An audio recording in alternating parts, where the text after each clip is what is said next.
Okay, so, you know, gratitude is always the attitude, and sometimes I find myself forgetting to be grateful. And you think about things like long weekends, and your mind might go to who are the people that I'm going to spend this time with? Who gets to enjoy me? Who I get to enjoy? But then you also start thinking, how come I can't enjoy me? So I started to count my blessings a little bit more, because you start idealizing relationships with other people. Like, okay, if I had a boyfriend right now or something like that, it sure would be nice to cuddle up on the couch, but he's not a dog. That's not how I really pronounce dog, but I like to say it like that in the moment, so it gives it a little extra. He's not a pet, and so he might want to do other things, where he might actually be vomiting right now because he's sick, or farting up the couch, or trying to listen to some music I don't listen to. And no, now there's certain things that you will overlook when you're in love with somebody or whatever. Y'all are attached and all that other shit. So I'm not talking about that. I'm just saying, you think that the grass is greener, but it might not be. So I decided to look around in my environment and in my world and say what I'm grateful for, so that I don't feel like I'm existing in a state of lack. And I was like, girl, I got some good food for the weekend. And I got sunshine like 300 days a year right now. And I really like where I live. And I got a decent job, and my car is running, and I ain't in no pain at the moment. And there's just so many things, so many wonderful things that's going on for me right now that might feel like forgotten if I was trying to take care of the needs of other people in this moment. So maybe my need or desire to want to connect, because I'm a social being, because I'm a human being, I have no choice, is also an indicator of like thirst.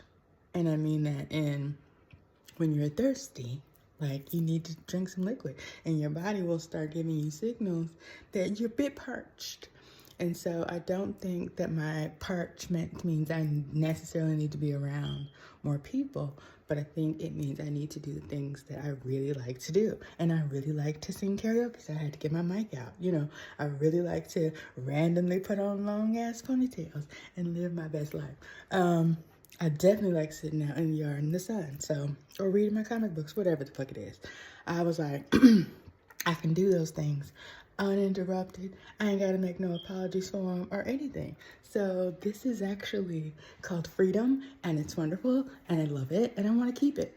So, not to say that in the event somebody wanted to ask me out or whatever to do something, that I would say no. I would probably say yes. And the reason why I would say yes is because I'm already full, if that makes sense. Like, I'm not thirsty.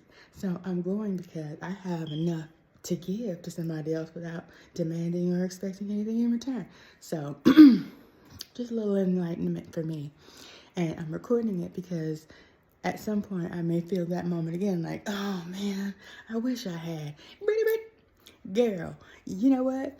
You already got so much. It's too much, all right? You're already overwhelmed with wonderful gifts and blessings or what have you. So I need you to enjoy all of them, because right now, this moment is the good old days. Hello?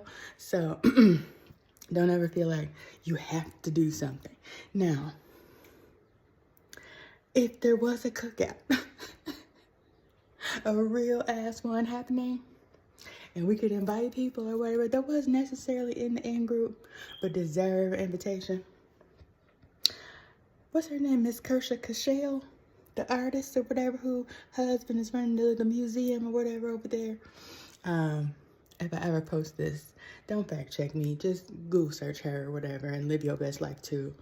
But anyway, her little exhibit that she had put together, child, the ladies' lounge, where you couldn't even go in there unless you was a lady, was very dope already out the gate. And some man wanted to go into the ladies' lounge in the first motherfucking place and got mad because he wasn't allowed, because he wasn't a lady. And he decided he was going to sue about this. And what was gangster about the artist is she was like, yes, I love that he is having this gender discrimination suit. You better go ahead and work, sir. What does that feel like? This is the art. The art was about misogyny, and you are feeling it, okay? And I was like, girl, you're too much, and I love it. So then she actually had to go to court. Now, mind you, she's got lots of money and lots of time to be able to be creative like this on behalf of all of us, and I love it. You need to find the video.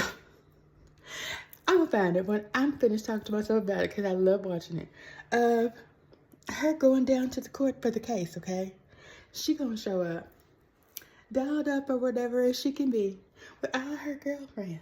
And they walking into the courtroom like, and bounce, and slide. I'm like, I would like to invite her to the hypothetical cookout. She is invited. And you know why she's invited? Because I think she understands. Because see, here's the other thing. So they told her she had to open it up and let me inside the thing. She was like, cool, tight. But what she's going to do is put all the best art, the Picassos and the fancy shit, actually in a working women's lavatory, right in the middle. And so the only way you could see the good stuff is if you can go into the restroom, and the only people that can go in the restroom are the ladies at the ladies' lounge. I mean, get with the art, get with the picture, feel sad, be outside the museum and see that and know you can't go in and be like, wow. Go ahead, girls. You know what I mean? Because I mean, she get it, but this guy didn't get it, but he was also in it. Now that's just, oh my gosh. So she's invited because of that part. Because I know she wouldn't come, but she will respect the invitation. You dig that? And might even send over some good liquor. I don't know why I need to say this to myself. I think it's because some of these people that I'm worried about missing, I would like to say that to them, but I don't think they care about this type of shit. You know what I mean? I don't want to waste nobody's time. So I say it to myself. And if I feel like it, I might post it on my page. And then if I feel like it months and months later, I might be like, you know what? I really would like to talk to somebody about this right now. And you know what I'm just going to do? Is look at myself talking about it. And be like, yes, I agree. Of course you do.